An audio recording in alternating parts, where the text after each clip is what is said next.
kepada saya, Mbak Beni dan Santo di Karpot. Nah, saya kan belum membuat satu pertanyaan. Tadi yang itu pernyataan terlebih dahulu yang ditanyakan oleh jaksa penuntut umum. Jadi jaksa penuntut umum itu membuat satu narasi sedemikian rupa, ada pembagian tugas yang dilakukan oleh Verdi Sambo kepada termasuk salah satunya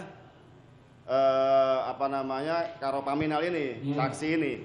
Yang menjadi pertanyaan adalah apakah Pak Verdi Sambo pernah menceritakan skenario lain selain apa yang disampaikan dan diinformasikan dari Benny Ali kepada saksi? Sampai dengan saksi mengetahui pada saat bulan apa yang saksi diperiksa di tim sus.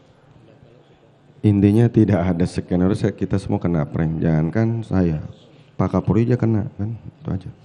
Jadi semua kena prank semuanya.